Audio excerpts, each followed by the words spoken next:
পাটনার গুলিকাণ্ড আপনাদের জানাবো যে পাটনা গুলিকাণ্ডে বড়সড় ব্রেকথ্রু পুলিশের। আপনাদের মনে আছে যে হাসপাতালে যেখানে আমরা দেখেছিলাম যে পাটনার হাসপাতালে গুলিকাণ্ডের ঘটনা এবং সেই ঘটনায় বড়সড় ব্রেকথ্রু পুলিশের। অভিযুক্তদের সঙ্গে গুলির লড়াই পুলিশের জালে আরো ৩ অভিযুক্ত। আপনারা জানেন যে এই ঘটনায় কিন্তু বাংলা চোখের তত্ত্ব আগেই উঠেছিল এবং এই ঘটনায় পুলিশের জালে আরো ৩ অভিযুক্ত বলে জানা যাচ্ছে।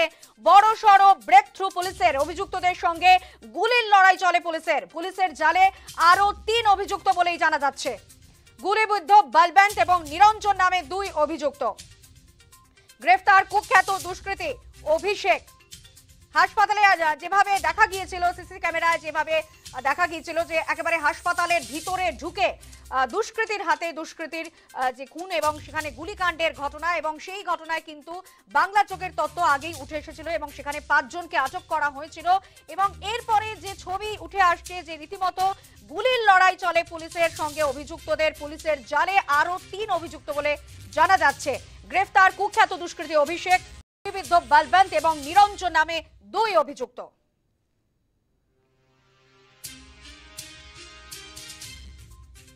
এবং এই পাটনার গুলিকাণ্ডে কিন্তু আপনারা জানেন যে যেভাবে আমরা দেখেছিলাম যে সুখবৃষ্টি আবাসনের নাম উঠে এসেছিল এবং সেখান থেকে বাংলা চোখের তত্ত্ব বারবার উঠে এসেছে। সেখানে দাঁড়িয়ে প্রশ্ন যে বাংলায় কি এখানে সেফ করিডোর হয়ে যাচ্ছে দুষ্কৃতীদের, এই প্রশ্নও কিন্তু সামনে এসেছিল। এই মুহূর্তে যে ছবি আপনাদের সামনে তুলে ধরছি যে পাটনার গুলিকাণ্ডে বড়সড় ব্রেক থ্রু পুলিশের, অভিযুক্তদের সঙ্গে গুলির লড়াই পুলিশের জালে আরো ৩ অভিযুক্ত।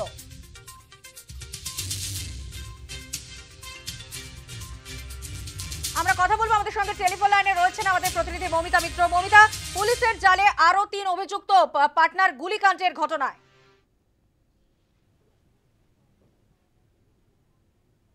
যাকে পাটনার পাড়া হাসপাতালে ঢুকে একেবারে গুলি করে হত্যা করা হয়, সেই ঘটনায় এনকাউন্টার করে আরো ৩ জনকে গ্রেফতার করা হয়েছে এবং এই ৩ জনের মধ্যে রয়েছে কুখ্যাত দুষ্কৃতী অভিষেক, এছাড়াও বলবন্ত এবং নিরঞ্জন নামে আরো ২ অভিযুক্ত।